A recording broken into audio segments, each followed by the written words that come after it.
Joining me today to discuss Senator Cruz and the state of the GOP race is conservative blogger Jon Gabriel. Jon, thanks for joining me. I think what's really fascinating about Ted Cruz might not have world domination yet, but he definitely dominated Iowa the other night. So he deserved to have a nice long acceptance speech. Thankfully, he did not use his high school riffing that he did originally, but he did a very long speech, but it was a very good speech. It almost felt like a convention speech. So I think he is definitely looking to win the whole thing and not just settling for one caucus. Yeah, I think his speech was very strategic in the sense that he made it seem like his win in Iowa would make him the presumptive nominee, and that way it kind of plants the seed in people's minds to think about that in the upcoming primaries. But let's talk about one aspect of his speech. It was pretty long. It was over 40 minutes, I believe. But in his speech, he invoked scripture a lot, several Bible verses that he talked about. Some people loved this, but some thought it was pandering to the crowd or ingenuine. What did you think? Was he sincere?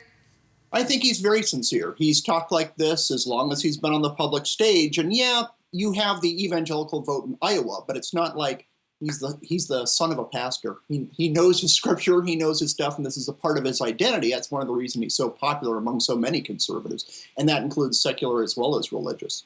Now, were you surprised that he won after Trump had been leading him so much in the polls? I actually thought that he would probably eke out a win. I didn't realize how dominating it would be because I had heard the big strength with Ted Cruz is he tends to work 10 times as hard as anybody else in the race. And I think that goes to being a prosecutor before the Supreme Court. You study and study and study for weeks on end, just in case they ask this question or that one, even though you only talk for 15, 30 minutes before the court. So he's very well prepared. He overthinks things at times, which can get him into trouble. Some people could say, oh, he's not totally genuine, but that's the lawyer in him, and that's why he's been so successful, not only as a lawyer, but as a politician. Right, and he's not just sharp on his feet. He's just a smart guy. Even that video, the joke he made, like, that's pretty witty. That's definitely based off of intellect. That's not just a brainless joke there. And yeah, he certainly had strategy set up in Iowa beforehand. Let's talk about some of the tactics that he used because they've been making the news the last day or two. Dr. Ben Carson had an issue with something Cruz did. He accused Cruz of misleading Iowa voters before the Iowa caucuses, of telling them that Carson was out so that they'd vote for him, vote for Cruz. Is that fair play? Or is that dirty politics? It's a little underhanded, I would say. However, I first heard about it on CNN. It broke all over Twitter, and people are saying, okay, he's going back to Florida for a couple days, and he might make an announcement tomorrow. I saw several reporters say that before Cruz ever did. So I think Cruz was relaying it and spinning it to their advantage, but this is politics. As they say, politics ain't beanbag, and you're going to have these things. I know that Ted Cruz did apologize today for that, which was a stand-up thing to do. But it's going to be a tough fight out there. These are obviously, people criticize Cruz for being ambitious. Well, all of these individuals running for the president of the United States, leader of the free world, you need a pretty healthy ambition to even try that. Right, and I don't have any indication or evidence that it was purposely a dirty move in politics. Like you said, the Cruz campaign came out and said that they heard it on CNN. They immediately jumped and sent that email out to their supporters. And Cruz did say that his team should have then sent another email when CNN clarified it, and they didn't. But I don't think he was intentionally trying to steal Cruz supporters. He was just taking advantage of it. Or steal Carson supporters, I should say. He was just taking advantage of it. But something that Donald Trump is talking about today is Cruz's voter violation pamphlets. Now, these are mailers that were sent out in the days prior to the Iowa caucuses. They're sort of official-looking documents that have a headline that says voter violation, and then on the other side it says official voter records. And they have a grade for each voter based off of how often the voter has voted, and then it compares to the neighbors. What do you think of this tactic?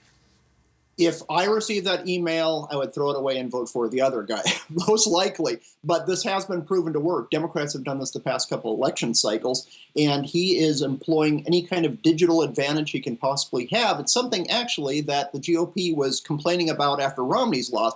Boy, we aren't up to date on all the technology and all the psychoanalytics, they call them.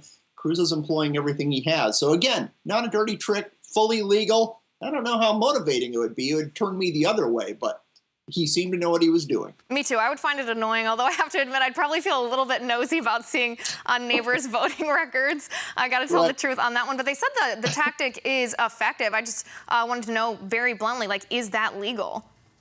Yes. Every campaign that's used before, it's fully legal. These are all public records. You get something very similar when you have a new home mortgage, and every bank under the sun sends you emails and letters saying, oh, why don't you refinance through us, even though I just got a mortgage 2 days earlier.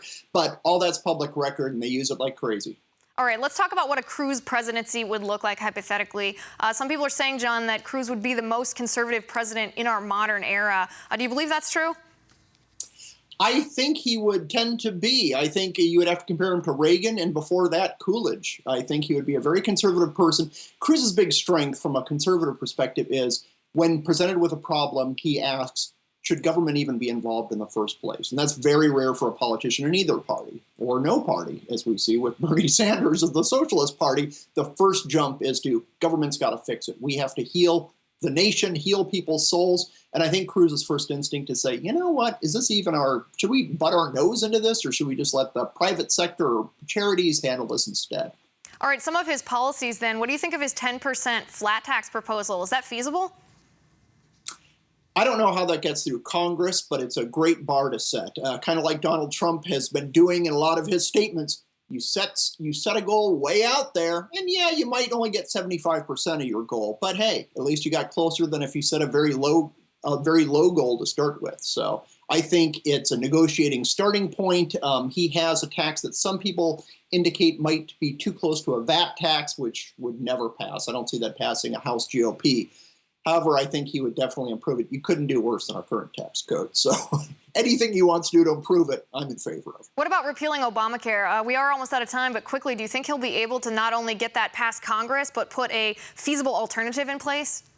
I think he definitely can do that. I think there's enough people frustrated, not only on the GOP side, on the Democrat side. Ask your friends. Everybody's very frustrated with what Obamacare did to their health plan.